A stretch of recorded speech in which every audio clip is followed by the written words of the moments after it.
Por atroz que sea, la mayoría de la gente no piensa en las consecuencias antes de cometer un delito. En cambio, la ley no se detiene a la hora de castigar a quienes han agraviado a la sociedad y robado muchos de sus derechos, seguridad, propiedad e incluso su vida. Desde asesinatos en serie hasta abusos a menores e incluso agresiones reiteradas, hoy veremos cómo reaccionaron los condenados tras conocer su sentencia. Danta Wright, sin duda, es la reacción más espeluznante de un condenado hasta el momento. Danta Wright tenía solo 17 años cuando asesinó brutalmente a un adolescente llamado Jordan Klee de Ann Arbor, Michigan. Jordan tenía 18 años en el momento de su muerte y era estudiante del Instituto Pioneer. Se suponía que estaba asistiendo a clase en la escuela, pero, en su lugar, fue descubierto muerto a tiros en octubre de 2016. De hecho, su cuerpo fue encontrado por un trabajador de mantenimiento. Según la policía, murió en los apartamentos Pine Lake Village, a pocos kilómetros de su casa. Estaba en el último curso del instituto y era un buen estudiante al que le encantaba jugar al fútbol. Danta Wright era el asesino acusado y se suponía que iba a tener una vista previa al juicio por el caso. En lugar de ello, admitió haber cometido el crimen ese día. Según Danta, él y dos amigos estaban intentando robar a Jordan. Danta admitió haber disparado a Jordan en la cabeza cuando la fiscalía le preguntó si sabía que le había matado con ese disparo. Impasible, dijo que sí.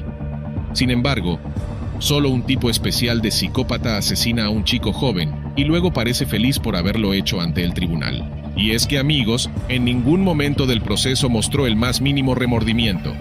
Por el contrario, asistió a todas las vistas con una sonrisa en la cara. Literalmente, parecía disfrutar con el dolor de la familia de Klee.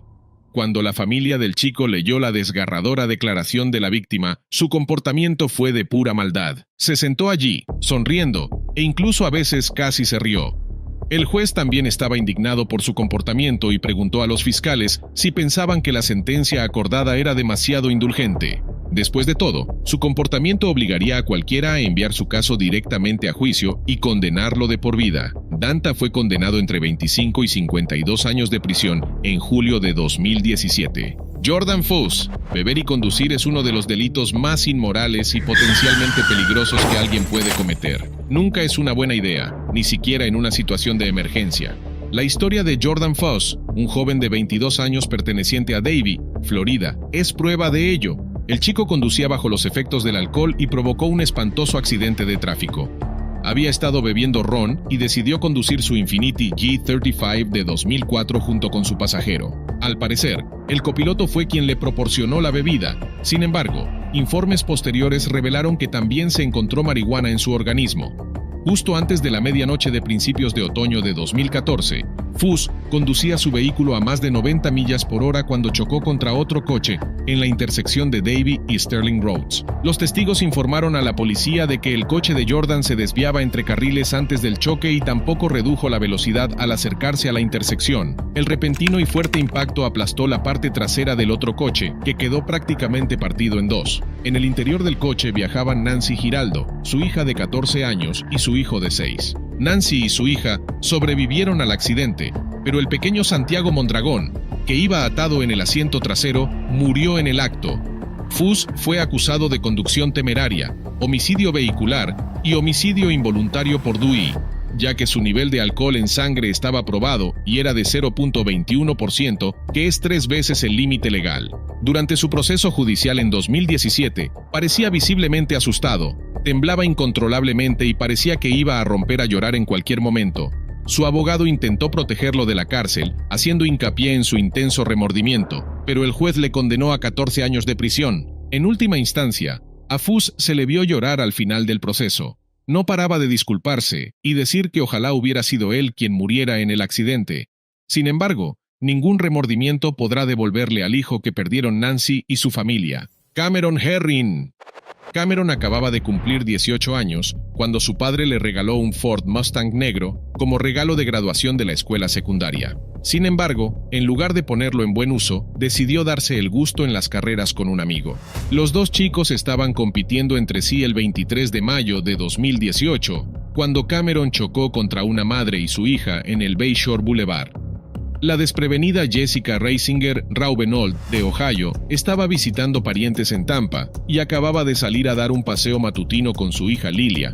de 21 meses en un cochecito. Los dos chicos se declararon culpables al acabar con la vida de la inocente madre, y Herring decidió que fuera el juez quien dictara su sentencia, aunque se mostró muy arrepentido y esperaba una condena indulgente. Según las directrices del Estado, la pena por un crimen de este tipo debería ser de 18 a 30 años de prisión, pero Cameron fue condenado a 24 años, 9 por la madre y 14 por la niña. No se lo esperaba, desde luego, por la expresión de horror que tenía en los ojos cuando escuchó la sentencia. A pesar de llevar una mascarilla, el terror que sentía era bastante visible. TJ Lane. TJ Lane era un menor de 17 años y antiguo alumno del Instituto de Chardon, Ohio, cuando el 27 de febrero acabó con la vida de 3 alumnos del Instituto de Chardon e hirió a otros 3. Los testigos declararon que Lane tenía problemas personales con una de sus víctimas. De hecho, solía ir a la escuela en el mismo autobús que las víctimas. Sin embargo, el chico no dudó en utilizar una pistola de calibre 22. 2 de los estudiantes heridos fueron hospitalizados, y uno de ellos sufrió lesiones que le dejaron permanentemente paralizado. Lane fue acusado de 6 cargos, pero como tenía 17 años cuando cometió los crímenes, fue detenido como menor, mientras las autoridades decidían si juzgarlo como adulto o como menor. Acabó con las vidas de Danny Parmertor, Russell King Jr. y Demetrio Hewlin. De hecho, ni siquiera se arrepintió de haber acabado con 3 vidas. Llegó al juicio vestido con una camisa azul abotonada, pero cuando se sentó, se la desabrochó y reveló la camisa que llevaba debajo. Era una camiseta blanca con la palabra asesino escrita. Se le dio la oportunidad de hablar ante el tribunal, pero no hizo más que empeorar la situación para sí mismo al decir algunas cosas increíblemente odiosas hacia las familias de las víctimas. Incluso se rió de la madre de una víctima mientras declaraba. Lane se declaró culpable de todos los cargos y se le impusieron 3 cadenas perpetuas sin libertad condicional. Trey Relford. En 2015, Salahuddin Jitmud estaba repartiendo pizza en Lexington, Kentucky, cuando fue asesinado. La muerte del joven de 22 años conmocionó a toda la comunidad musulmana local. El padre de Salahuddin era conocido por muchos, ya que era el director de una academia islámica local y una figura respetada. Trey y 2 cómplices apuñalaron a Salahuddin y le robaron.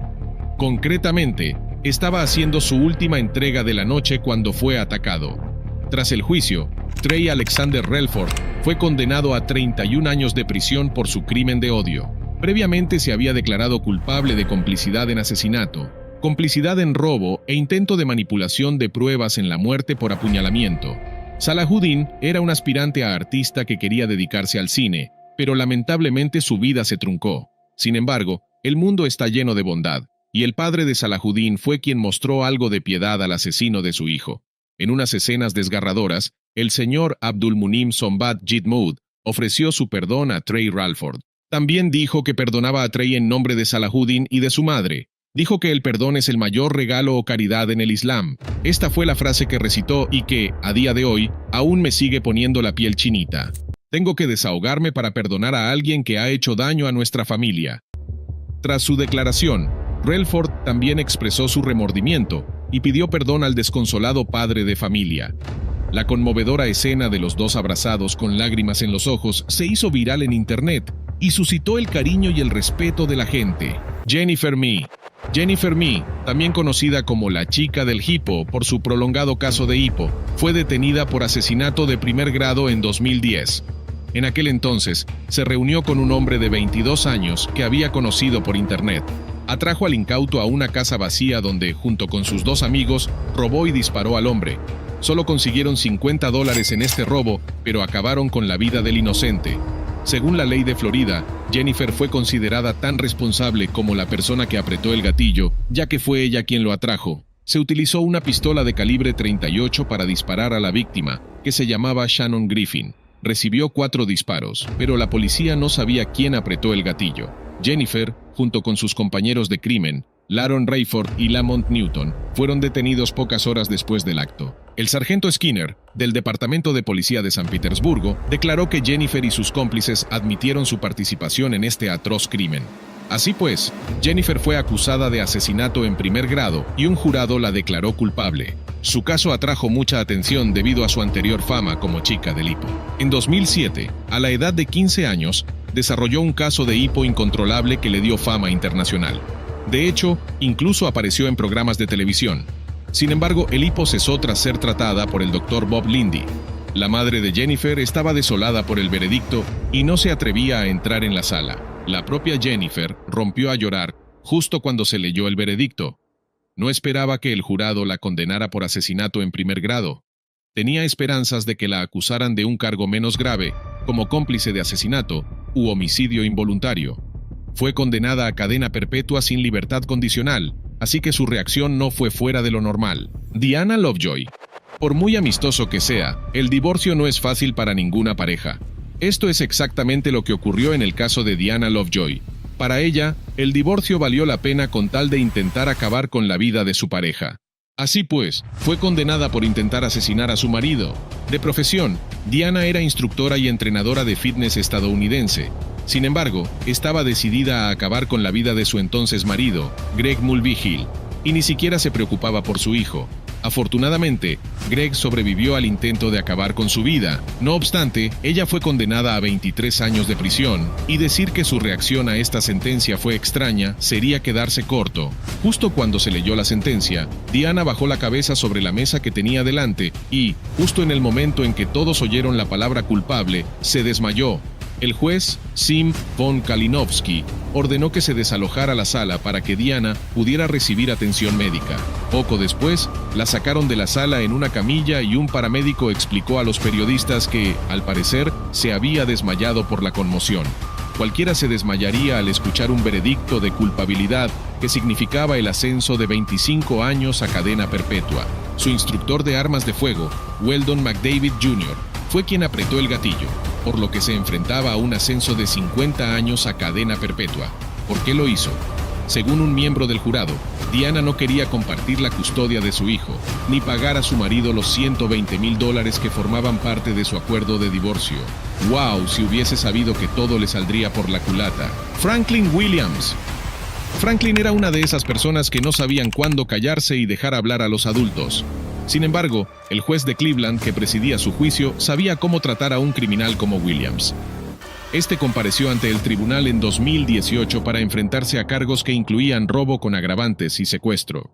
El juez hizo todo lo posible para continuar sin problemas con los procedimientos. Sin embargo, Williams tenía otros planes. Simplemente, no paraba de hablar. El juez le advirtió múltiples veces, pero finalmente se frustró por el comportamiento pretencioso del chico. Así pues, no tuvo más remedio que tomar medidas sin precedentes. De este modo, el juez ordenó a los ayudantes que colocaran cinta roja sobre la boca de Franklin para evitar que interrumpiera el tribunal. Obviamente, Williams no estaba contento con este método de silenciamiento, así que empezó a gritar cosas como libertad de expresión, cinta adhesiva y hashtag cuando lo escoltaban fuera del tribunal. La reacción de Williams fue recibida con indignación por los medios de comunicación, y la orden del juez fue considerada inhumana. Finalmente, el asunto estalló hasta el punto de que el juez decidió disculparse por su cuestionable método de silenciar a Williams y se retiró del caso. Finalmente, Williams fue condenado por 3 robos a mano armada. Sobre el incidente de la cinta adhesiva declaró: "No soy un animal, al contrario de lo que la gente pueda pensar, soy un hombre". Desgraciadamente para él, el juez que le tapó la boca con cinta adhesiva le condenó a una pena más corta que la siguiente, ya que ahora cumple su condena de 33 años de prisión. Antonio Barbeau. Antonio solo tenía 14 años, cuando el tribunal le condenó a 36 largos años de cárcel. El chico fue condenado por acabar con la vida de su abuela de 70 años en lo que pareció un ataque relámpago, y es que el joven utilizó un hacha para agredir a la pobre anciana. Estaba de visita en casa de su abuela Barbara Olson, junto con un amigo llamado Nathan Pape. En principio, los dos chicos planeaban robar dinero de la casa. Fue entonces cuando se abalanzaron sobre ella utilizando un hacha y un martillo. Toda la comunidad quedó conmocionada por la forma despiadada y brutal en que la agredieron. No a una mujer cualquiera, sino a la propia bisabuela de Antonio. Cuando Antonio fue condenado, tuvo la oportunidad de leer su declaración, pero estaba demasiado emocionado para terminarla. Rompió a llorar mientras hablaba al darse cuenta de la severidad de su castigo. No pudo continuar, de modo que su abogado intervino y leyó la declaración en su nombre, también con lágrimas en los ojos. Según los informes, la abuela de Antonio había invitado a los dos chicos a entrar en su casa en 2013, sin saber para nada lo que le harían. El juez Timothy Van Ackeren dijo que la sentencia de 36 años era un castigo mínimo por lo que Antonio había hecho. También confesó que nunca había visto nada parecido a este horrendo crimen en sus 24 años de carrera como juez. Esteban Carpio. Esteban Carpio fue interrogado por detectives de la policía de Providence en una investigación que se antojó difícil. Él era una persona de interés en el apuñalamiento de una mujer de 85 años de edad, llamada Madeline Gata. Durante el interrogatorio del 17 de abril de 2005, uno de los detectives salió de la sala de interrogatorio para conseguir agua para Carpio. Concretamente, la habitación estaba en el tercer piso del edificio. El detective sargento James L. Allen estaba sentado en la habitación con Esteban, y este tomó la oportunidad de agarrar el arma de Allen y le disparó 2 veces matándolo consecuentemente. Después, saltó por la ventana pero fue aprehendido en solo 45 minutos. En realidad, había matado a un detective dentro del cuartel general de la policía de Providence. En su comparecencia, fue traído a la corte con una mascarilla en su cara, impidiéndole escupir o morder a otros. Su mejilla, frente, ojos y región craneal estaban hinchados. La familia acusó a Carpio de brutalidad policial, pero según el jefe de la policía de Providence, Dean M. Esserman, las heridas se debieron a la caída desde la ventana del tercer piso. Sin embargo, durante su declaración, un agente de la policía estatal, Christopher Sarrella, confesó que había golpeado a Carpio 3 veces en la cara. Carpio fue condenado a cadena perpetua sin libertad condicional, pero más que su reacción a la sentencia, el alboroto y la indignación de su familia en la sala del tribunal al oír el veredicto fue noticia, pues se mantuvieron firmes en su posición y dijeron que había sido torturado y golpeado brutalmente bajo custodia policial. Anthony Rodríguez. Solo hay 2 formas de reaccionar ante una condena de prisión: aceptarla como un adulto y asumir la responsabilidad de tus actos, o actuar como un energúmeno y alegar que se te ha tratado injustamente. En 2012, Anthony Rodríguez agredió sexualmente a una mujer en Bakersfield, California. En el juicio afirmó que era inocente y que no había hecho nada malo. Sin embargo, las pruebas de ADN demostraron su implicación en el crimen y fue detenido poco después. 3 meses más tarde, el tribunal lo declaró culpable y fue condenado a 25 años de prisión perpetua.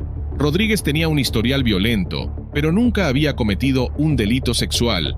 Su familia estaba destrozada por la sentencia, pero su reacción no hizo más que empañar su imagen en los medios de comunicación. Él y su familia estaban convencidos de que, al tratarse de su primer delito sexual, merecía una sentencia más indulgente, pero el tribunal no dio su brazo a torcer. Tiffany Moss. Tiffany Nicole Moss fue la mujer que mató de hambre a su hijastra de 10 años, Emani Gabrielle Moss, hasta la muerte en Lawrenceville, Georgia. Sin duda, este caso se convirtió en la base para las reformas en el sistema de bienestar infantil de Georgia, sobre todo debido a su naturaleza severa. El crimen de Tiffany ganó mucha atención de los medios. Literalmente, Tiffany abusó de Emani durante varios años antes de su muerte, hasta que finalmente falleció de inanición el 28 de octubre de 2013. En el momento de su muerte, apenas pesaba 15 kilogramos, el peso de un niño pequeño promedio. En 2019, Tiffany fue condenada por homicidio doloso con 2 cargos de asesinato grave, 2 cargos de crueldad de primer grado a niño y ocultación del crimen. El tribunal la condenó sin piedad a más de 20 años de prisión.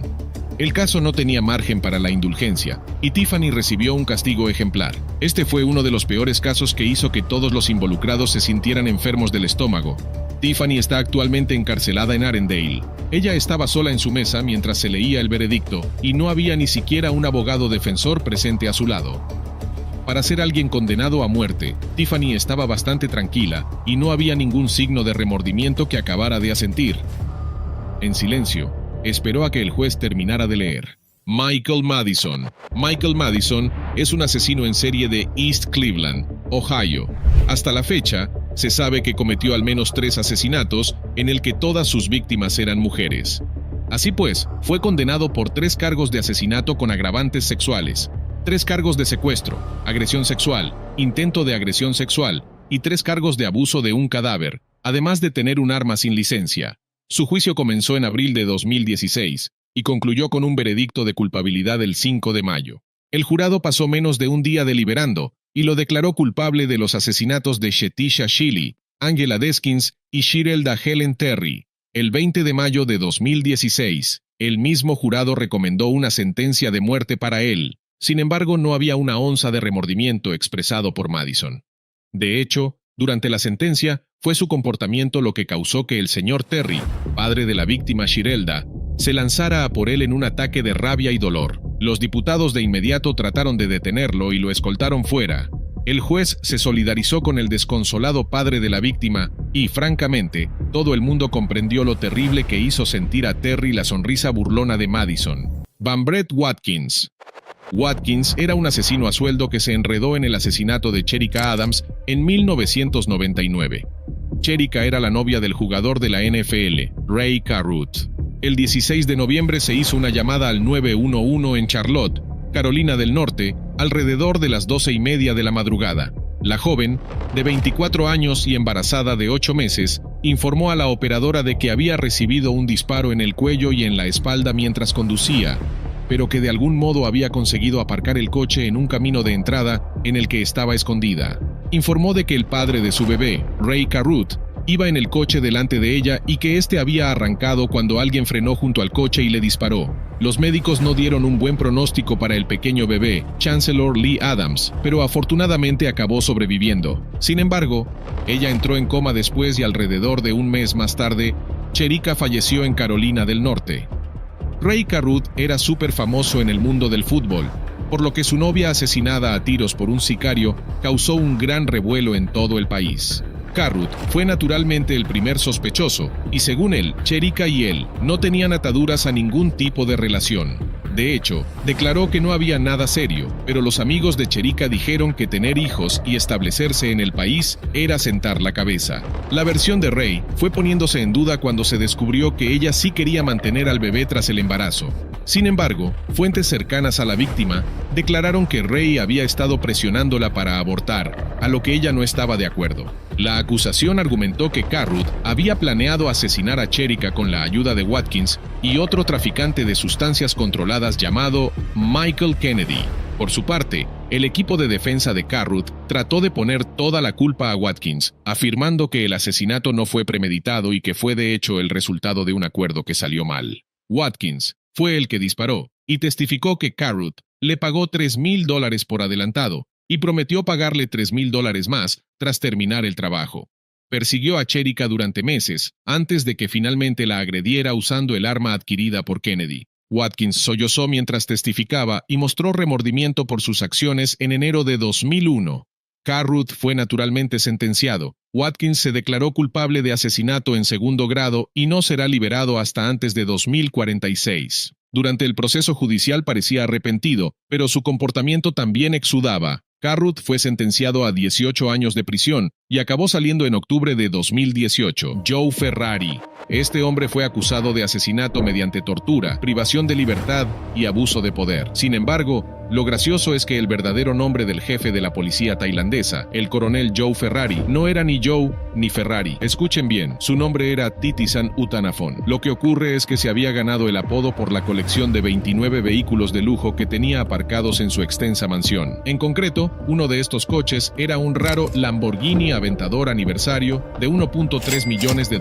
De hecho, solo había 100 en el mundo. También tenía un Ferrari, 4 Porsches, 6 Mercedes-Benz, 3 Audi y un Bentley. Lo creas o no, cómo este funcionario corrupto podía permitirse un estilo de vida tan fastuoso, no fue lo que le llevó al ojo público. En agosto de 2020, Joe y otros 6 ayudantes torturaron y asesinaron a un traficante de drogas de 24 años en el interior de una comisaría tailandesa. El traficante y su novia habían sido detenidos tras encontrarles drogas en su poder. Joe y él ya habían llegado a un acuerdo sobre el precio a pagar para que se retiraran todos los cargos. Solo que ahora Joe quería el doble de lo acordado, unos $30,000 más. Por supuesto, el sospechoso se negó, así que Joe hizo lo que cualquier otro agente haría a plena luz del día en una comisaría. Cubrió la cabeza del hombre con una bolsa de plástico e hizo que otros agentes le golpearan mientras otro rodeaba el cuello del sospechoso con una bolsa, tratando de obligarle a aceptar el nuevo precio. El sospechoso forcejeó, se cayó de la silla y luego se quedó quieto. Tras varios minutos, los agentes intentaron reanimarlo sin éxito. El coronel Joe trató de cubrir sus huellas y ordenó a los hombres que llevaran el cadáver al hospital. Todo ello para que le dijeran al médico que la muerte había sido causada por una sobredosis de drogas. Estuvieron a punto de salirse con la suya. Entonces, semanas después, se filtró en internet un vídeo del incidente. Joe se dio a la fuga y cruzó la frontera con la vecina Myanmar, Birmania, mientras sus subordinados eran rápidamente acorralados. Más tarde se entregó y fue detenido y acusado. ¿Cómo no? Todos se declararon inocentes. Joe afirmó que había sido un accidente y que solo quería sonsacar información al sospechoso para acabar con el negocio de la droga. En la sala antes del veredicto, Joe parecía sano e incluso se reía con los guardias, pero cerró los ojos cuando se leyó la sentencia. Lo declararon culpable y se le impuso la pena de muerte, pero más tarde se redujo a cadena perpetua porque intentó reanimar al sospechoso y se ofreció a pagar los gastos funerarios de la familia. 5 de los otros 6 agentes implicados en el caso fueron declarados culpables de asesinato y también recibieron cadena perpetua. A un séptimo que testificó contra ellos y que no participó, le cayeron también 5 años y 4 meses entre rejas. Puede que Joe Ferrari sea el jefe de policía más sucio de todos los tiempos, pero por algo llaman a Roger Rogerson, el policía más sucio de Australia. Roger Rogerson y Glenn McNamara. Estos hombres fueron acusados de asesinato en primer grado y posesión de drogas. En mayo de 2014, Jamie Gao, de 20 años, entró en la unidad 803 del almacén Renta Space de Padstow, en Sydney, Australia, junto con otros 2 hombres. Llevaba encima 3 kilogramos de una droga ilícita valorada en $19 millones. Al final del día, Jamie pensaba salir del trato como un hombre muy rico. Lo que no sabía es que no se iría a ninguna parte. De hecho, estaba justo en el cobertizo. Las imágenes de CCTV de la escena identificaron a los hombres como Roger Rogerson, detective de Nueva Gales del Sur, y Glenn McNamara. En el apartamento de Glenn, los agentes encontraron una funda de almohada que contenía 3 kilos de la droga desaparecida. Por supuesto, Glenn y Roger fueron detenidos inmediatamente. 2 días después, el cadáver de Jamie apareció flotando en una playa de Cronulla. En el juicio, estos veteranos agentes con años de experiencia se volvieron unos contra otros para salvar el pellejo. Sin embargo, había pruebas suficientes que implicaban a ambos hombres en la planificación del asesinato y el robo durante meses. Glenn tuvo hasta 27 reuniones con el joven de 20 años en un hotel. Por suerte, todas grabadas y con la ropa de Roger teniendo residuos de pólvora. También estaba la toma de CCTV de los dos deshaciéndose del cuerpo de Jamie. Para los detectives, estos tipos no eran muy buenos cubriendo sus huellas, y este ni siquiera era el primer asesinato en el que Roger estaba implicado. Al parecer, en los años 80 mató a un hombre por robar a un traficante de heroína que estaba bajo protección policial. El testigo apareció muerto más tarde. En otra ocasión, Roger intentó quitar la vida a otro agente para proteger a un traficante de drogas. ¿Entienden ahora por qué Rogerson es el policía más sucio de Australia? A quien quisiera escucharle, siempre recitaba su canción favorita: "La gente a la que he disparado no va al hospital, va directamente al depósito de cadáveres. No hay forma humana de que estos dos salgan alguna vez de la cárcel". Rogers, de 75 años, y Glenn, de 57, fueron declarados culpables y condenados a cadena perpetua. Ambos tipos eran muy corruptos, pero no eran ni de lejos tan estúpidos como Jeffrey Morland, que atacó tontamente a la única persona que le reconocería. Jeffrey Morland. Jeffrey fue acusado de 2 cargos de asesinato y agresión. Durante 2 años, la investigación sobre quién había asesinado a Cara Joe Roberts en Harrisonville, Missouri, no había llegado a ninguna parte. La mujer de 30 años, madre de 2 hijos, había sido encontrada muerta en su bañera con el agua corriendo. Desgraciadamente, Cara había sido asesinada de un disparo. Todo lo que tenían los investigadores era el ADN y una huella dactilar dejada en un rollo de cinta aislante que no correspondía a nadie del sistema. 2 años después, el ADN se relacionó con otro asesinato. Nina Whitney, de 75 años, y que vivía en Kansas City, fue encontrada al pie de las escaleras de su casa, víctima de un apuñalamiento. Al igual que Cara, la bañera había quedado abierta. ¿Había un asesino en serie suelto? Sin embargo, a diferencia del asesinato de Cara, los vecinos de la zona habían visto a un hombre sospechoso de unos 50 años, cojo y con un jeep negro aparcado junto a su casa. Gracias a esto, los investigadores obtuvieron un retrato robot del sospechoso.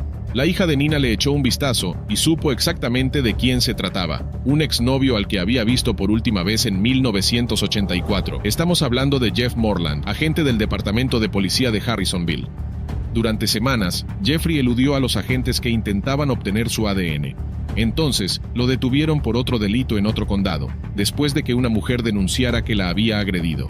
Los agentes de Harrisonville aprovecharon la oportunidad y se lanzaron a por el ADN. El resultado coincidió con el de la mujer a la que había agredido, así como con el ADN encontrado en Cara y Nina. Jeffrey Morland fue detenido y acusado de ambos asesinatos. En 2013 fue declarado culpable de arrebatarle la vida a Cara. Con frialdad y sin emoción, observó cómo le condenaban a cadena perpetua con una pena adicional de 50 años de cárcel. Al darse cuenta de que se le había acabado el chollo, el propio Jeffrey admitió su culpabilidad en el asesinato de Nina y recibió una condena de 20 años más, junto con otra de 10 años. Afortunadamente, la justicia alcanzó muy rápidamente a Jeffrey Morland, pero Stephanie Lazarus siguió tan bien su pista que la justicia tardó casi 30 años en alcanzarla. Stephanie Lazarus, esta mujer que en breve conoceremos, fue acusada de asesinato en primer grado. En diciembre de 1985, Sherry Rasmussen, de 29 años, se casó con John Rueten, pero a los 3 meses de casarse, la recién casada no podía quitarse de encima la sensación de que alguien la acechaba. A los 3 meses de casarse, John volvió a casa y encontró el coche de su mujer desaparecido y a ella muerta dentro. Sherry había recibido numerosos disparos y tenía profundas marcas de mordiscos en el brazo izquierdo. La casa parecía haber sido asaltada y los vecinos denunciaron una serie de robos cometidos por 2 latinos. Los detectives pensaron que ambos delitos estaban relacionados. Sin embargo, nunca pudieron encontrar a los 2 hombres y el caso se archivó. 23 años después, la unidad de casos sin resolver retomó el caso. Obtuvieron ADN de una mordedura en el brazo de Sherry, pero en lugar de conducirles a un atracador varón, el ADN apuntaba a una mujer. La investigación les llevó a una de las suyas, Stephanie Lazarus, una detective estrella del departamento que había estado viendo a John de vez en cuando antes de que conociera a Sherry y empezara a acosarla y amenazarla. El ADN de Stephanie coincidía con el ADN encontrado en el cuerpo de Sherry. Así pues, la atrajeron a una habitación e intentaron que confesara delante de una cámara oculta. ¿Conoces a John? John Rueten. ¿John Roden? No, Rueten. Oh sí, fuimos a la escuela juntos. ¿Ustedes 2 son amigos? ¿Amigos cercanos? Sí, somos muy amigos. ¿Ah, sí? Sí, somos amigos cercanos. Dime, ¿de qué va todo esto? Posteriormente, Stephanie fue arrestada y acusada de asesinato. Después de eludir la justicia durante 26 años, Lazarus fue declarada culpable y condenada a 27 años de cadena perpetua. El jurado en la acción arriba titulada encuentra a la acusada, Stephanie Eileen Lazarus, culpable del delito de asesinato de Sherry Rasmussen. Está claro que los celos cegaron completamente a Stephanie Lazarus, pero lo que la codicia hizo hacer a Carl Waldon haría que su caso pareciera un juego de niños. Carl Waldon fue acusado de 15 cargos, entre ellos asesinato en primer grado, robo y tráfico de drogas. El 4 de julio de 1998, mientras mucha gente estaba de fiesta, la familia de Sami Safar recibió la noticia de que había fallecido. Literalmente, su cuerpo había sido encontrado en un arbusto cerca de un aparcamiento abandonado. Al principio,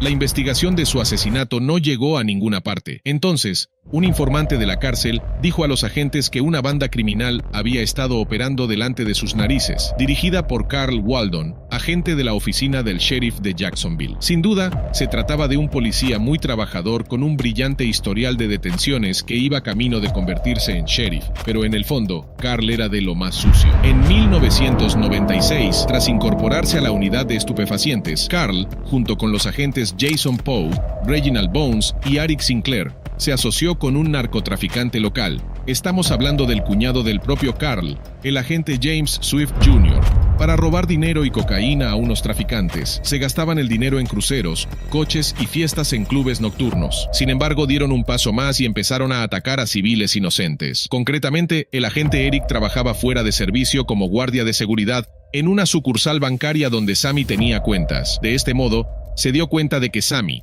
y su sobrino acudían los viernes a retirar grandes cantidades de efectivo. Así pues, consiguió que un traficante de drogas robara a su hijo justo cuando salía del banco y se hizo con $50,000. El traficante apareció muerto más tarde. Eric informó a sus compañeros de su golpe y los 3 idearon un plan para volver a robar a Sami. 2 meses después, Sami Safar acababa de retirar $51,000 del banco y regresaba en coche cuando Carl le paró en su coche patrulla. Increíblemente, Sami fue esposado y metido en la parte trasera del coche de policía. policía. El plan era dejar el dinero en el auto de Sammy para que lo tomaran los otros agentes, pero Sammy se le echó encima e insistió en llevarse el dinero. Carl tomó la bolsa de dinero, la puso en el asiento trasero y empezó a conducir. Entonces, llamó a otro agente y le dijo las ominosas palabras: «Me ha visto la cara, tengo que sacarlo». Trágicamente, Carl llevó a Sammy a un aparcamiento desierto donde lo asesinó asfixiándolo con una cuerda. En diciembre del 2000, Carl fue detenido y acusado junto con toda su banda. Juntos se enfrentaban a una friolera de 26 cargos. A cambio de su testimonio, los agentes negociaron acuerdos con la fiscalía y obtuvieron penas menores. En enero de 2009, Carl miró fríamente hacia adelante mientras era declarado culpable y condenado a 4 cadenas perpetuas. También se le ordenó pagar $58.900 en concepto de indemnización. Es cierto que Carl Waldon contó con muchos agentes que testificaron contra él, como el detective William Baer, pero William no tenía ni idea de que su día en los tribunales se acercaba rápidamente cuando se sentó en el banquillo. William Baer. Este hombre se enfrentaba a 5 cargos, entre ellos asesinato en primer grado, secuestro con arma y robo a mano armada. En marzo de 2018 se reabrió el caso sin resolver de casi 20 años de Saad Kawaf. Saad, propietario de una tienda de conveniencia, fue brutalmente asesinado en el garaje de su casa en la comunidad cerrada de Deerwood, Minnesota, allá por 1999. Todo lo que tenían eran los perfiles de ADN del hombre y la mujer implicados en el ataque. Acto seguido, enviaron las muestras de ADN a través de un árbol genealógico y condujeron directamente a un agente del departamento, William Baer, y a su exmujer, Melissa Schaffer. William era detective de la oficina del sheriff de Jacksonville. Estuvo allí durante 27 años y se jubiló en 2002. Después, montó su propio negocio, William Robert Baer Investigations. En su época, fue una de las principales agencias de investigación privada de Jacksonville. En el momento del asesinato de Saad, William trabajaba en un grupo especial de delitos financieros y se le asignó un caso con el Departamento de Cumplimiento de la Ley de Florida y el FBI. El caso afectaba a Saad, que eludía el pago de impuestos depositando cada vez en el banco algo menos de $10,000. William tenía que llevar a cabo la vigilancia en el banco de Saad, pero cuando este descubrió que Saad guardaba regularmente una gran cantidad de dinero en efectivo en su casa del club de campo en Deerwood, él y su esposa empezaron a vigilar la casa de Saad por una razón completamente diferente.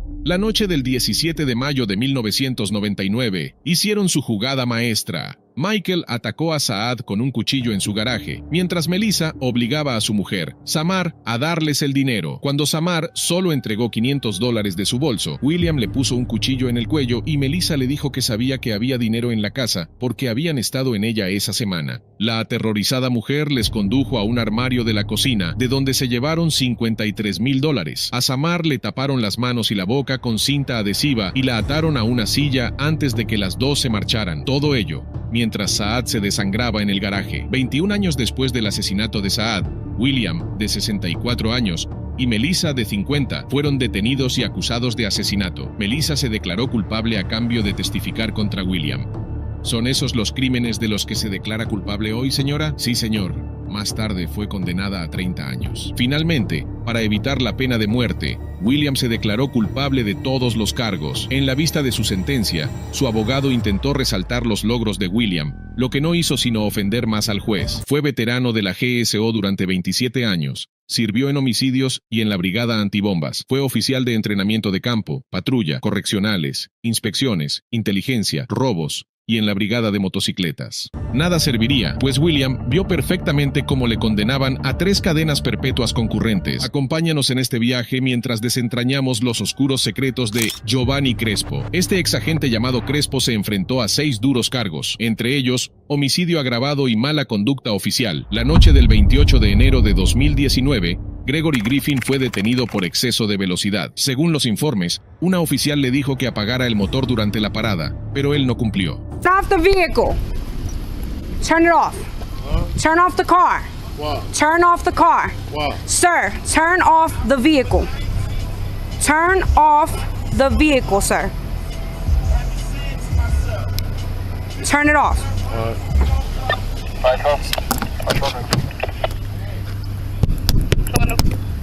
Turn off the car and roll down the window. Open the door. Entonces vio una pistola cerca del conductor e inmediatamente le ordenó que levantara las manos. 6. Let me see your hands. Let me see your hands. Hands. Hands on the wheel. Let me see your hands. Let me see your hands.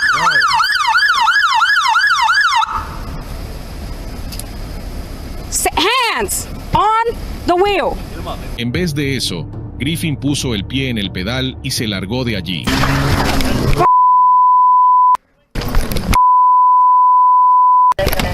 Be advised, the vehicle took off.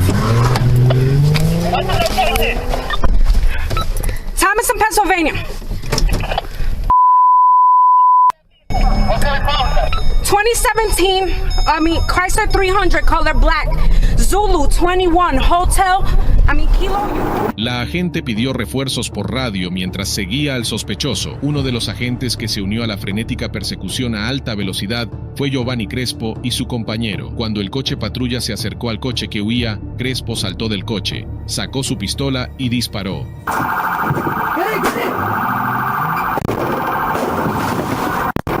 No fue contra los neumáticos del coche, sino directamente contra los hombres. Fallaría, pero no por mucho tiempo. Volvió a subirse al coche y continuaron la persecución. Insistió repetidamente a su compañero para que manejara más rápido. En cierto punto, su compañero le dijo que se relajara. Ese día debía haberse levantado con el pie izquierdo, porque Crespo volvió a tirar de ese aturdidor. La tercera vez que el coche se detuvo, un Crespo exaltado corrió hacia él.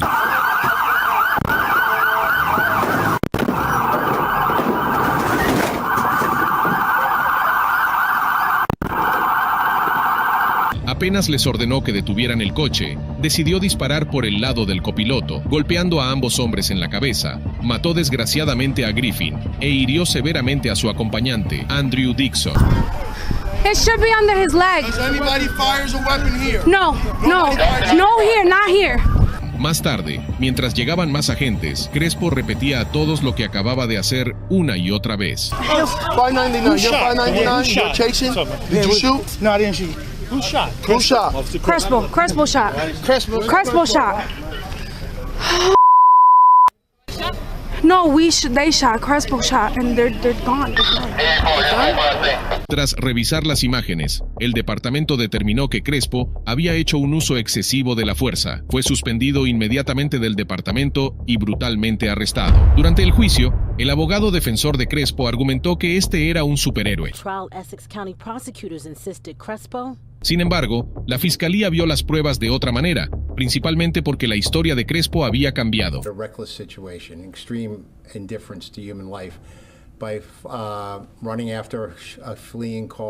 Tras 6 días de deliberaciones, el jurado emitió su veredicto. Así pues, Crespo fue declarado culpable de todos los cargos. Varios familiares de este rompieron a llorar. Literalmente, sus sollozos y gritos llenaron la sala. Una mujer empezó a gritar en español mientras salía corriendo del tribunal. Ahora se enfrenta a una pena de hasta 30 años por sus estúpidas acciones aquel enero. Hablando de acciones estúpidas, no vas a creer la violencia que ejerció este oficial durante el arresto de una mujer embarazada. Estamos hablando de Jordi Yanes Martel. Fíjate bien en esta cara, porque es la última persona que querrías ver en tus pesadillas. Jordi Martel se enfrenta ahora a 4 cargos por agresión y 1 por allanamiento de morada. En enero de 2020, Martel, agente del Departamento de Policía de Miami Gardens, presentó un informe de arresto en el que alegaba que, mientras trabajaba como seguridad fuera de servicio en Tootsie's Cabaret, había electrocutado a una mujer ebria que se negaba a sentarse en la acera y estaba dando puñetazos y patadas a los agentes. Meses después, se filtró un vídeo y las autoridades se dieron cuenta de que todo lo que sabían sobre aquella detención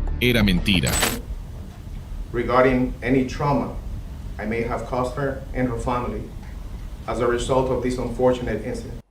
Todo empezó cuando Safiya Satchel, de 32 años, fue expulsada del cabaret Tootsie's por arrojar dinero a una camarera. Concretamente, intentaba marcharse cuando Martel se le acercó. El dueño del club le había dicho que le dijera que no volviera nunca, pero Martel tenía otras ideas. Le dijo que estaba invadiendo la zona y le ordenó que saliera del coche. Cuando Satchel se negó, metió la mano en el vehículo, abrió la puerta, la sacó a rastras y la tiró al suelo.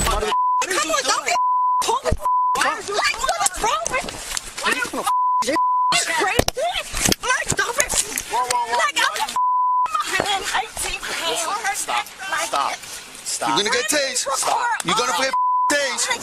You're gonna get tased. Stop fighting. You're gonna get tased. Stop fighting. Mientras estaba arrodillado en el cuello de Satchel, Martel sacó su pistola eléctrica y la golpeó 2 veces en el estómago. El vídeo fue un tercer golpe contra Martel, que ya estaba en la cuerda floja después de haber sido visto en otro vídeo usando la pistola eléctrica. Apenas 2 años después de que el Departamento de Policía de Miami Gardens lo contratara, Martel fue despedido y tuvo que enfrentarse a sus propios cargos. El juicio comenzó con la acusación pintando un cuadro gráfico de las acciones del agente esa noche.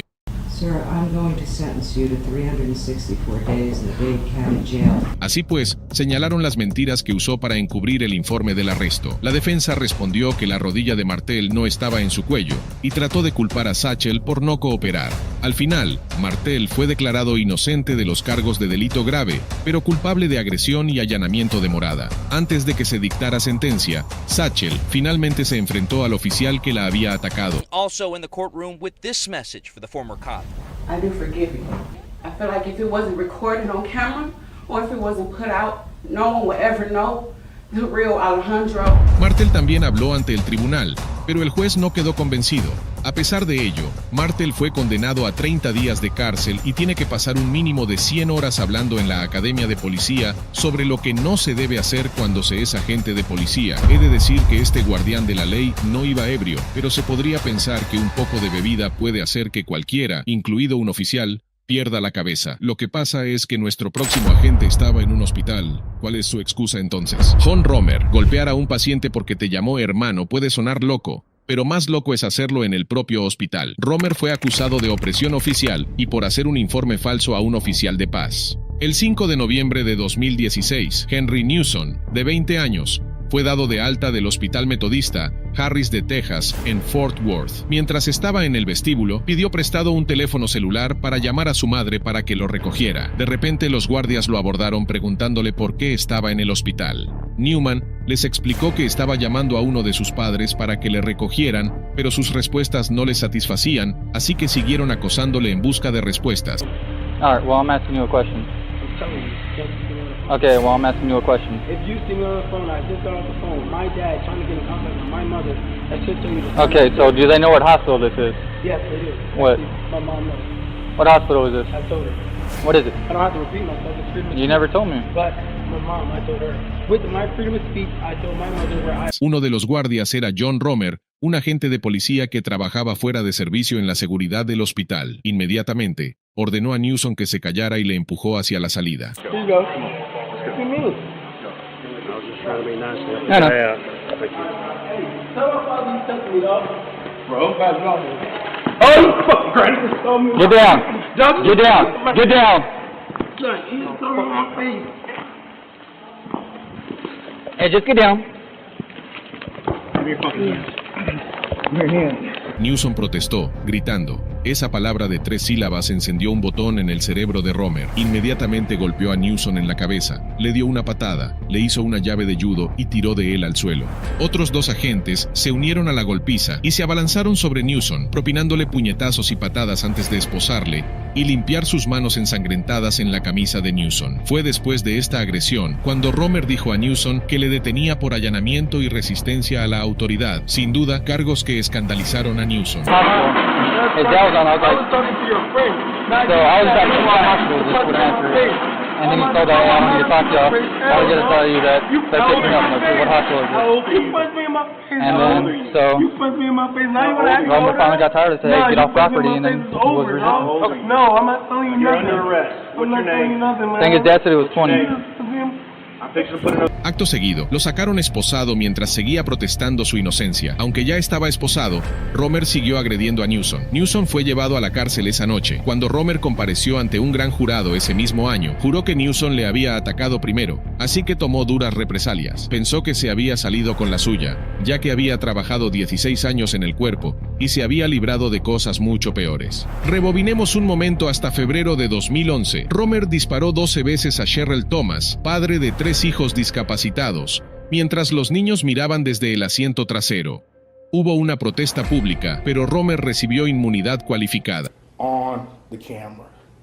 You have the audio running, and you have the video running. Incluso entonces, el jefe de policía defendió sus acciones, pero esta vez, Romer no se libraría tan fácilmente, Tras un examen de la detención, los cargos contra Newsom fueron desestimados, y Romer se encontró en el banquillo enfrentándose a sus propios cargos. Su defensa intentó alegar que éste hizo bien en pegar a Newsom porque le faltó al respeto, pero la acusación tenía las pruebas adecuadas contra él. El jurado también escuchó al fiscal del condado que desestimó el caso contra Newsom. Romer fue declarado culpable de todos los cargos y un juez le condenó a 5 años entre rejas. Una cosa es un error de identidad, pero ¿qué ocurre cuando un agente ataca con saña a un sospechoso solo porque se ha cabreado? Ese fue el triste caso de Kevin Pérez. Todo comenzó como una broma, pero al final fue acusado de agresión grave. En las primeras horas del 26 de julio de 2021, Dalonta Crudup, un joven de 26 años, estaba disfrutando de los últimos días de sus vacaciones en la playa de Miami.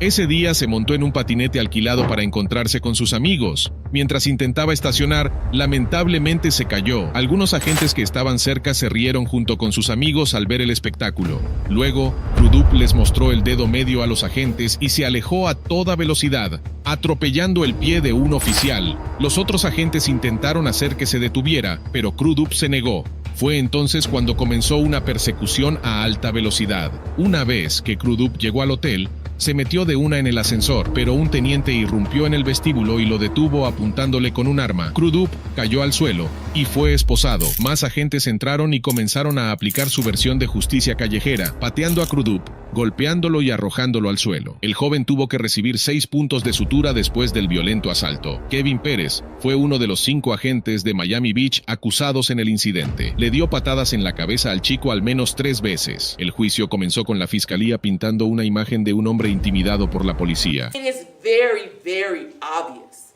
what he has on his mind.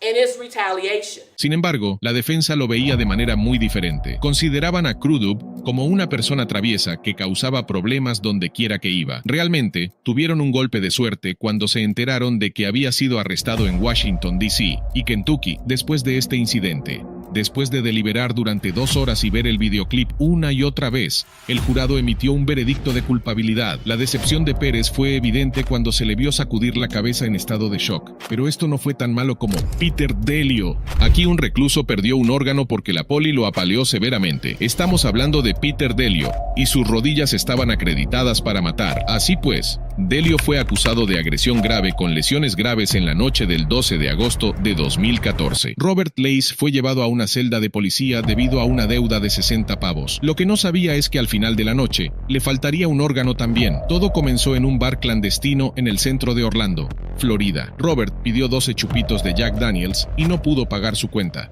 Se ofreció a lavar platos para cubrir la deuda, pero el gerente se negó. Quiero decir, ni un elefante en una cacharrería haría menos destrozos que este borracho. El gerente llamó a la policía y Peter Delio, agente del departamento de policía de Orlando, llegó al lugar y esposó a Lace, pero él no se fue en paz. En la comisaría, su actitud tampoco mejoró. Aún estando restringido, Lace cabeceó el cristal de una puerta, hasta el punto de romperlo. Un enfurecido Delio irrumpió en la celda y le dio una patada en el estómago con su rodilla. Lace se desplomó de inmediato. Delio lo dejó en el suelo y Lace gritó pidiendo ayuda 35 veces, pero los agentes lo ignoraron, charlando y riendo afuera de la celda. Pasó 1 hora y media antes de que un agente entrara preguntando por qué estaba causando tanto jaleo. Cuando llevaron a Lace al hospital, los médicos descubrieron que tenía el vaso roto y estaba sangrando internamente. Lo llevaron justo a tiempo. Unos minutos más y estaría muerto. Ambos agentes fueron despedidos del departamento, y eso fue solo el principio para Delio, pues también fue acusado de agresión.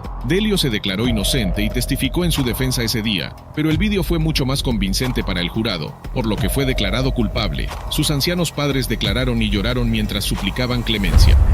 Please do not let his stoic appearance lead you to believe that he is not deeply sorry for the injury that he caused Mr. Lease. We all are. He's not a cruel man. He's not an unjust man. He was just in the wrong place at the right time. Con las pruebas en su contra, Delio pasó de proclamar su inocencia a admitir que había cometido un error. I understand why the jury made the decision they did. It's clear to me why they did. I was wrong, and I caused your injury, sir. And I am deeply sorry that I did, and that you had to suffer through that. El juez lo sentenció a 51 meses en la cárcel del condado, seguidos de un periodo de libertad condicional. Al salir, tendría que completar un curso de control de la ira y pagar una indemnización. Roxana Sikorsky. Roxana era una adolescente de Plymouth Township que se declaró culpable de conspirar para acabar con la vida de su familia allá por 2014. En aquel entonces, la joven de 15 años conspiró con su novio mayor para acabar con la vida de sus padres adoptivos y su hermano menor. Los fiscales acusaron a Sikorsky como adulta por el intento de ataque, pero sus padres la defendieron diciendo que sufría una enfermedad mental y que estaba bajo el influjo de su novio de 23 años, Michael Rivera. Roxana empezó siendo una niña ideal que solo empezó a comportarse mal cuando llegó a la adolescencia. Entonces, le diagnosticaron trastorno por déficit de atención y trastorno por estrés postraumático, de modo que la medicaron. Conoció a Rivera en Facebook y su comportamiento empeoró cuando empezó a salir a escondidas con él. Incluso se escaparon juntos durante unos días y la encontraron en su casa. Al parecer quería acabar con sus vidas porque los padres presentaron una denuncia por agresión contra Rivera. El 17 de octubre, Rivera se plantó delante de la casa de la familia y envió un mensaje de texto a Roxana con instrucciones sobre lo que tenía que hacer. La adolescente atacó a Lucas, de 12 años, y tras intentar hacer lo mismo con su hermana, huyó de la casa pero fue detenida en casa de Rivera, donde dijo a los policías que planeaban casarse. Durante la sentencia, se le saltaron las lágrimas. Pidió perdón a su familia por todo lo que había hecho. Estaba temblando, llorando, y su remordimiento era bastante visible, pero eso no impidió que el juez la condenara a 20 años entre rejas por el crimen que iba a cometer. Lionel Tate. Lionel Tate es quizás el ciudadano estadounidense más joven que ha recibido una condena de cadena perpetua por sus crímenes. El chico tenía 14 años en 2001 cuando fue condenado por acabar con la vida de una niña de 6 años, Tiffany Eunuch. Todo ello ocurrió en 1998 en el condado de Broward, Florida. Kathleen, la madre de Tate, estaba cuidando a los dos pequeños cuando decidió dejar a Lionel solo con Tiffany para echarse una siestecita en el piso de arriba. Su abogado le defendió diciendo que el adolescente pesaba la friolera de 165 libras y que solo estaba jugando con una niña de 6 años. Argumentó que Tate hirió accidentalmente a la niña mientras le enseñaba movimientos de lucha libre profesional. Literalmente, los golpes le laceraron el hígado. También sufrió muchas otras lesiones, como fractura de cráneo, fractura de agarre e inflamación del cerebro. La acusación declaró que la niña habría sufrido lesiones similares si se hubiera caído de un edificio de 3 pisos. El juez, Joel T. Lazarus, condenó a Lionel Tate a cadena perpetua, afirmando que sus actos no eran los de un niño juguetón. Se comportó de forma fría, insensible y cruel con Tiffany. Tate permaneció casi inexpresivo y en silencio durante toda la sentencia. En 2004, un tribunal de apelación estatal anuló su condena alegando que no se había evaluado su competencia mental y, finalmente, fue puesto en libertad con 1 año de arresto domiciliario y 10 años de libertad condicional. TJ Lane. TJ Lane era un menor de 17 años y antiguo alumno del Instituto de Chardon, Ohio, cuando el 27 de febrero acabó con la vida de 3 alumnos del Instituto de Chardon e hirió a otros 3. Los testigos declararon que Lane tenía problemas personales con una de sus víctimas. De hecho, solía ir a la escuela en el mismo autobús que las víctimas. Sin embargo, el chico no dudó en utilizar una pistola de calibre 22. 2 de los estudiantes heridos fueron hospitalizados y uno de ellos sufrió lesiones que le dejaron permanentemente paralizado. Lane fue acusado de 6 cargos, pero como tenía 17 años cuando cometió los crímenes, fue detenido como menor, mientras las autoridades decidían si juzgarlo como adulto o como menor. Acabó con las vidas de Danny Parmertor, Russell King Jr. y Demetrio Hewlin. De hecho, ni siquiera se arrepintió de haber acabado con 3 vidas. Llegó al juicio vestido con una camisa azul abotonada, pero cuando se sentó, se la desabrochó y reveló la camisa que llevaba debajo. Era una camiseta blanca con la palabra asesino escrita. Se le dio la oportunidad de hablar ante el tribunal, pero no hizo más que empeorar la situación para sí mismo al decir algunas cosas increíblemente odiosas hacia las familias de las víctimas. Incluso se rió de la madre de una víctima mientras declaraba. Laney se declaró culpable de todos los cargos y se le impusieron 3 cadenas perpetuas sin libertad condicional. Antonio Barbeau. Antonio solo tenía 14 años cuando el tribunal le condenó a 36 largos años de cárcel. El chico fue condenado por acabar con la vida de su abuela de 70 años en lo que pareció un ataque relámpago. Y es que el joven utilizó un hacha para agredir a la pobre anciana. Estaba de visita en casa de su abuela Barbara Olson junto con un amigo llamado Nathan Paape. En principio, Los dos chicos planeaban robar dinero de la casa. Fue entonces cuando se abalanzaron sobre ella, utilizando un hacha y un martillo. Toda la comunidad quedó conmocionada por la forma despiadada y brutal en que la agredieron, no a una mujer cualquiera, sino a la propia bisabuela de Antonio.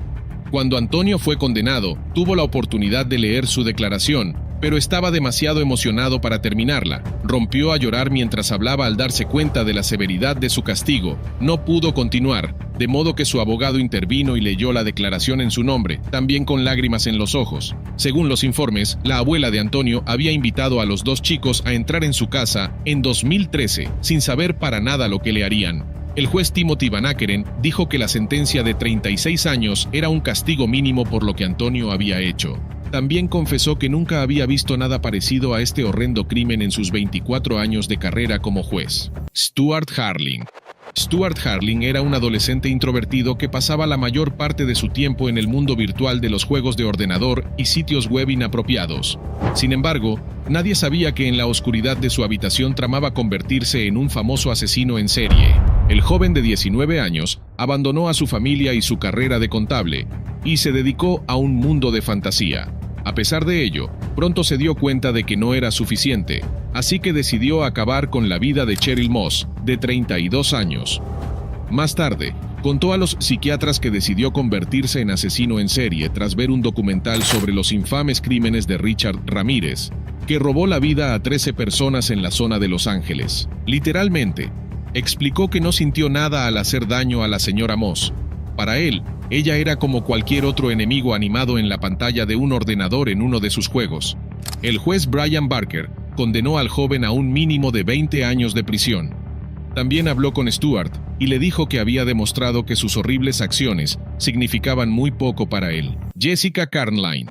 Jessica, de 17 años, estrelló un coche contra el Centro Médico de Wyoming y, como consecuencia, 2 personas perdieron la vida. Así pues, se declaró culpable de 2 cargos de homicidio vehicular. En septiembre de 2014, Carnline conducía un vehículo en dirección este por la calle 2, acercándose al Centro Médico de Wyoming. Fue entonces cuando el vehículo se desvió por encima del bordillo y chocó contra una señal justo delante del hospital y del propio edificio. Brandon Avery, de 27 años, y Amanda Strickland, también de 27, murieron a causa de las heridas que sufrieron en el accidente. Carnline también resultó herida, pero increíblemente sobrevivió. Más tarde, los investigadores descubrieron una lata de plumero de aire dentro del coche, y en una entrevista con la policía, Jessica admitió que la había colocado. También se determinó que el coche iba a 76 millas por hora en el momento de la colisión. Tampoco nadie llevaba puesto el cinturón de seguridad. El juez la condenó a entre 12 y 16 años de prisión. Jessica se mostró increíblemente emocionada en el juicio y se pudieron ver lágrimas rodando por su rostro azorado mientras hablaba en el tribunal y mostraba su arrepentimiento. Caleb Sharpe. Caleb Sharpe fue el autor de la tragedia del tiroteo en la escuela Freeman, Washington. Así pues, fue condenado por el juez a pasar 40 años en prisión. Concretamente, se declaró culpable por acabar con la vida de un compañero y herir a otros 3 en el tiroteo de 2017 en Spokane. Los estudiantes estaban en el pasillo cuando Sharpe los agredió. Por supuesto, la sala del tribunal estaba llena de gente el día que fue sentenciado. Más de 200 personas compartieron declaraciones de impacto e instaron al juez Michael Price a imponer la pena máxima antes de sentenciar al joven. El abogado defensor pidió una condena de 20 años, pero la fiscalía propuso de 35 años a cadena perpetua. Sharp recibirá un crédito por los 5 años que ya ha pasado en la cárcel. Antes de su sentencia, pidió perdón a sus víctimas y a la madre del niño Sam Strahan que murió en el tiroteo. Les pidió disculpas mientras hablaba ante el tribunal, aunque no reaccionó ni mostró ninguna emoción cuando se anunció la sentencia. Hermanos Beaver. En 2015, 5 miembros de la familia Beaver aparecieron muertos en Broken Arrow, Oklahoma. 2 miembros de la familia, una bebé de 2 años y una niña de 13, afortunadamente sobrevivieron. La niña mayor identificó a 2 de sus hermanos mayores, Robert, de 18 años, y Michael, de 16, como los agresores. Los 2 jóvenes fueron finalmente detenidos y acusados de sus crímenes. Según su testimonio, Robert quería convertirse en un famoso asesino en serie. Así pues, se declaró culpable de los cargos que se le imputaron en 2017 y fue condenado a cadena perpetua sin libertad condicional. Michael Weber también dio un testimonio aterrador y fue declarado culpable por el jurado. De hecho, fue condenado a 5 cadenas perpetuas consecutivas. Michael sonrió inicialmente cuando se leyó su sentencia y luego se secó los ojos. Quitando eso, los hermanos permanecieron en su mayoría sin emociones. Alex y Derek King. El joven Alex King parecía un chico bien hablado, pulcro y avispado en el tribunal. Mirándole, nadie pensaría que era capaz de cometer un crimen atroz. Alex, de 12 años, junto con su hermano Derek de 13, acabaron con la vida de su propio padre, Terry King, el 26 de noviembre de 2001. Los dos chicos golpearon a su padre con un bate de béisbol de aluminio y luego prendieron fuego a la casa familiar en Cantonment, Florida. Un amigo de la familia llamado Ricky Chavis también fue condenado por complicidad en el crimen, ya que escondió a los chicos en su caravana. Terry tenía 40 años en el momento de su muerte. Los dos chicos afirmaron que lo hicieron para poner fin a los abusos mentales que sufrían a manos de su padre. Según ellos, les miraba fijamente y les azotaba. La fiscalía juzgó a Chavis y a los niños por el mismo delito. Sin embargo, Chavis fue absuelto, pero los hermanos King fueron condenados. Derek King fue condenado a 8 años de prisión, mientras que Alex recibió una pena de 7 años en 2002. A la edad de 18 años, Alex fue puesto en libertad tras cumplir 6 años, y Derek fue liberado en marzo de 2009 a la edad de 20 años. Los chicos declararon tranquilamente ante el tribunal, y durante la sentencia permanecieron inmóviles, inexpresivos y con la cabeza gacha. Philip Chisholm. Puede que Philip Chisholm fuera un niño de 14 años, pero a esa temprana edad cometió crímenes atroces que le llevaron a la cárcel de por vida. Concretamente, agredió y luego acabó con la vida de su propia profesora de matemáticas. Colleen Ritzer era una profesora del Instituto Danvers que perdió la vida a manos de su propio alumno. El juez del Tribunal Superior de Salem, David Lowy, describió a Chisholm como brutal y sin sentido al pronunciar la sentencia. También declaró que Colleen Ritzer vivió una vida de silencioso heroísmo y que las olas de esta tragedia nunca menguarán. El abogado de Philip alegó que padecía una enfermedad mental, pero el jurado rechazó este argumento. Fue condenado a cadena perpetua, con posibilidad de libertad condicional en 25 años. También se le impuso una condena concurrente de 40 años por los cargos de maltrato y robo.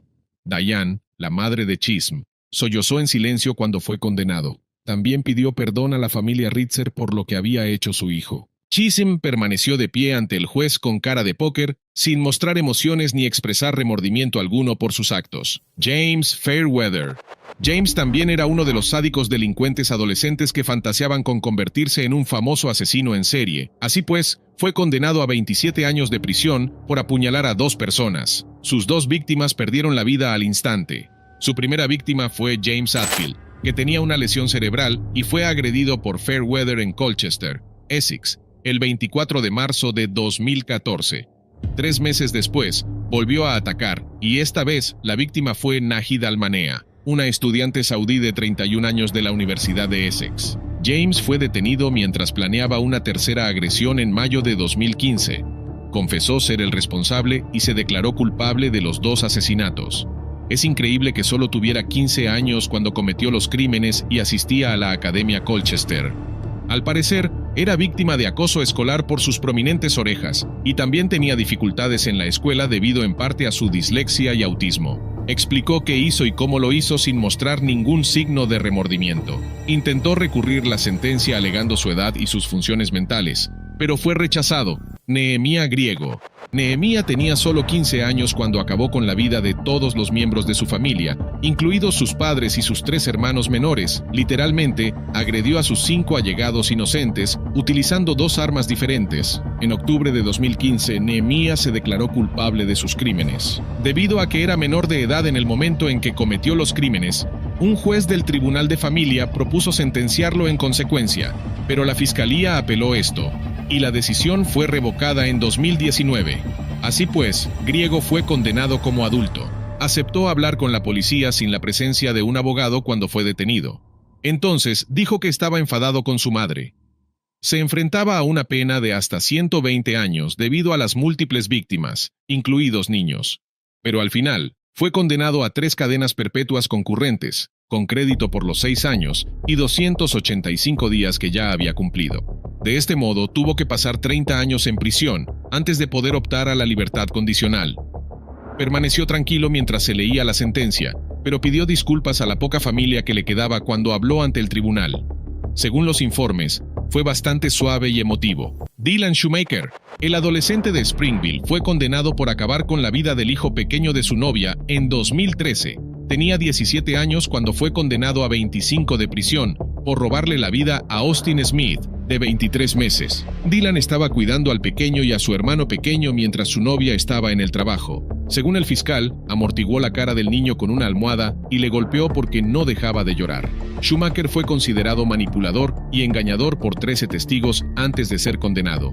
Lloró en la sala como si nada, pero la gente no quedó convencida, y el juez tampoco. Su llanto se consideró un espectáculo montado para convencer al juez de que fuera indulgente. Todo el mundo dijo que Dylan tenía lo que se merecía. Pidió clemencia, pero no se la dio al pobre niño indefenso al que quitó la vida. Damon Kemp. Damon, un joven de 19 años de Florida, fue acusado de acabar con la vida de sus dos compañeros de piso.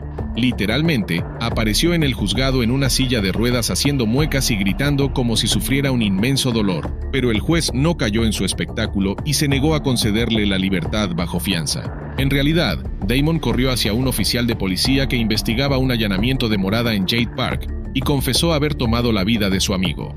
Cuando la policía se enteró de su dirección, se dirigió allí y encontró un agujero de bala en la puerta y un casquillo de bala en una escalera cercana en el interior. Eran los cuerpos de Trey Ingraham y su amigo Jordan Padden. Ambas víctimas tenían también 19 años de edad. La policía también encontró el arma que utilizó a unos 50 pies de donde habían encontrado a Kemp. La actuación errática del joven asesino fue capturada en la cámara del cuerpo de policía, confesando haber agredido claramente a sus compañeros. Este comportamiento continuó en su primera comparecencia ante el Tribunal 2. Concretamente, gritó y gritó a Dios mientras se presentaba en la corte. Todo ello, mientras era trasladado en una silla de ruedas. Más tarde, se reveló que no era un enfermo mental y que en su lugar estaba bajo los efectos del alcohol. Mary Bell. Mary Flora Bell tenía solo 10 años en 1968 cuando mató agresivamente a dos niños en edad preescolar en Scottswood, un suburbio de Newcastle. En ambos casos, la niña le dijo al niño que le dolía la garganta y ambos se ofrecieron a masajearla, para luego estrangularlos. En un juicio celebrado en Newcastle en diciembre de 1968, Bell fue condenada por ambas muertes. Sus acciones fueron juzgadas como cometidas bajo responsabilidad disminuida. Al parecer, ella también tuvo una cómplice, Norma Bell, de 13 años, que la asistió en al menos uno de los crímenes, aunque fue absuelta de todos los cargos. A día de hoy, Mary Bell todavía sigue siendo la asesina más joven de Gran Bretaña. Obviamente, fue diagnosticada como psicópata. El juicio duró 9 días, durante los cuales Mary Bell y Norma testificaron en su defensa. El 17 de diciembre, el jurado se retiró para considerar el veredicto y tras casi 3 horas y media de deliberaciones, tomó una decisión. Norma fue absuelta por el jurado, de modo que estaba eufórica y aplaudió emocionada, pero las cosas no fueron tan bien para Mary Bell, que fue declarada claramente culpable. Su madre y su abuela también estaban desconsoladas y no pudieron evitar las lágrimas. Fue condenada a una pena de prisión indefinida a discreción de su majestad, pero después de cumplir 12 años en el hoyo, fue puesta en libertad a la edad de 23 años y se le concedió el anonimato de por vida por orden judicial para proteger su identidad y la de sus familiares. Austin Myers. Austin Gregory Myers, junto con Timothy E. Mosley, tomaron la vida de Justin Back, de 18 años, el 28 de enero de 2014 en Waynesville, del condado de Warren, Ohio. En concreto, asaltaron al pobre joven en casa de su familia, porque querían robar la caja fuerte de la vivienda. Su caso recibió la atención de los medios nacionales por la discrepancia y sentencia de los dos jóvenes delincuentes. Lo curioso es que Myers y Back fueron a la misma escuela secundaria y eran amigos de la infancia. El plan era que Myers distrajera a Back para que Mosley se hiciera con el botín. Así pues, Myers tocó la puerta de Back, quien dejó entrar a la pareja. Estuvieron hablando un rato, pero cuando Back se despistó, los criminales buscaron la caja fuerte y la encontraron en un armario. Después intentaron limpiar toda la zona, saqueando la casa al completo y cargando todas las cosas que habían tomado en el coche de Mosley para irse. Mosley, que usó el cuchillo para quitarle la vida a Back, fue sentenciado. Por su parte, Austin Myers se convirtió en el recluso más joven en el corredor de la muerte en Ohio. Austin estuvo definitivamente conmocionado por esto y suplicó al juez para anular la sentencia de muerte. Morgan Geyser y Anissa Weier. Las dos niñas de 12 años, Morgan y Anissa, fueron arrestadas por intentar acabar con la vida de sus amigas para honrar a un personaje de terror en línea famoso como Slenderman. Concretamente, vivían en Waukesha, Wisconsin, y decidieron atraer a su amiga Peyton Leutner a un bosque. La niña apuñaló a Peyton un total de 19 veces con la esperanza de apaciguar al personaje ficticio. Peyton, sin embargo, logró arrastrarse hasta una carretera donde fue encontrada y llevada al hospital. Afortunadamente, sobrevivió al vil atentado contra su vida. A pesar de ser declaradas no culpables por enfermedad o defecto mental, las dos chicas fueron internadas en instituciones de salud mental. Weier fue sentenciada a 25 años de cadena perpetua, mientras que Geyser fue condenada a 40 años. 7 años después, a Geyser se le fue concedida la libertad anticipada, pero permanecería bajo supervisión hasta que cumpliera 37 años. Ambas chicas parecían despeinadas y arrepentidas cuando fueron condenadas. Morgan lloraba cuando habló ante el tribunal y pidió perdón entre lágrimas a la víctima y a su familia. Cameron Herring. Cameron acababa de cumplir 18 años cuando su padre le regaló un Ford Mustang negro como regalo de graduación de la escuela secundaria. Sin embargo, en lugar de ponerlo en buen uso, decidió darse el gusto en las carreras con un amigo. Los dos chicos estaban compitiendo entre sí el 23 de mayo de 2018 cuando Cameron chocó contra una madre y su hija en el Bayshore Boulevard. La desprevenida Jessica Reisinger Raubenold de Ohio estaba visitando parientes en Tampa y acababa de salir a dar un paseo matutino con su hija Lilia de 21 meses en un cochecito. Los dos chicos se declararon culpables al acabar con la vida de la inocente madre, y Herring decidió que fuera el juez quien dictara su sentencia, aunque se mostró muy arrepentido y esperaba una condena indulgente. Según las directrices del Estado, la pena por un crimen de este tipo debería ser de 18 a 30 años de prisión, pero Cameron fue condenado a 24 años, 9 por la madre y 14 por la niña. No se lo esperaba, desde luego, por la expresión de horror que tenía en los ojos cuando escuchó la sentencia. A pesar de llevar una mascarilla, el terror que sentía era bastante visible. Conrad Schaffer. Conrad tenía 15 años cuando aterrorizó con sus amigos al condado de Osceola, Florida. Fue el autor de 2 tiroteos al azar que costaron la vida a 2 transeúntes inocentes. Por este motivo, el juez condenó a Conrad a 2 cadenas perpetuas consecutivas. El joven pidió disculpas a las familias en los tribunales después de escuchar sus declaraciones. Sin embargo, el abogado del Estado cuestionó su sinceridad y le llamó sociópata. Conrad argumentó que encerrarlo el resto de su vida era la única forma de garantizar la seguridad de la comunidad, ya que era menor de edad cuando cometió los delitos, aunque tiene derecho a que se revise su condena dentro de 25 años. Samantha Grigg. Samantha Grigg entró en una prisión cuando se suponía que debía proseguir una etapa de graduación de la escuela secundaria. En su lugar, fue condenada entre 6 y 15 años de prisión por el juez del Tribunal de Primera Instancia del Condado de Clinton, Randy Tabonen. La joven de 18 años de edad de Saline apenas podía sostener la cabeza mientras se leía su sentencia. Todo ello por la muerte del estudiante de la Universidad Estatal de Michigan, Dustin Frolka. Grigg se había declarado culpable de tomar su vida tras un robo sin armas. Entre lágrimas, se disculpó por su papel en la muerte. Cuando la madrastra de Dustin Frolka habló ante el tribunal, enumeró todos los momentos que había pasado con él. Grigg lloró, pero asintió con la cabeza cuando pidieron la pena máxima para ella, aunque nunca levantó la vista de la mesa de la defensa. ¿Pero acaso no has visto este incidente? Yo no me lo perdería,